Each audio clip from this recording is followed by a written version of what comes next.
It was a gloomy April morning when a frightened young woman arrived at Baker Street. Her name was Helen Stoner, and her eyes told a story of desperation. Helen explained her fear. Her twin sister had died under mysterious circumstances, whispering the Speckled Band with her final breath. Now, Helen was being forced to sleep in the same room.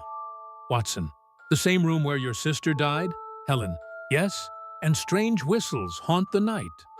Their conversation was interrupted by Dr. Grimesby Roylott, Helen's stepfather, whose violent temper and dangerous pets were known throughout Surrey. Holmes suspected foul play.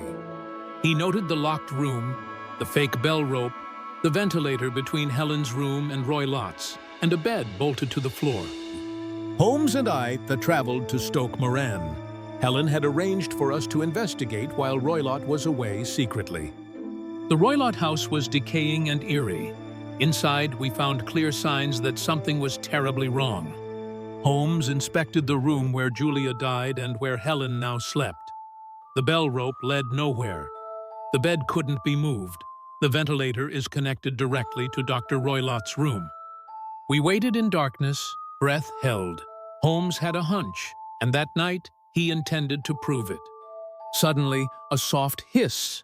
A serpent, the Speckled Band, lowered itself toward the bed. Holmes leapt into action. Holmes whipped the snake back through the vent. Moments later, a scream from Roylott's room pierced the silence. We entered to find Roylott dead. The creature he had used to murder Julia had turned on its master. Holmes told Helen everything. Roylott had trained a swamp adder to kill silently, hoping to avoid losing control of the family fortune Julia and Helen were set to inherit. On that fateful night, the snake bit Julia as she slept. Her dying words, "The Speckled Band," were her only clue to the truth. Roylott used the ventilator and rope to guide the snake. It would return at the whistle, trained by habit, not affection. Back in London, I asked Holmes if he regretted Roylott's fate. Holmes only replied, he had a killer's heart, his own weapon judged him.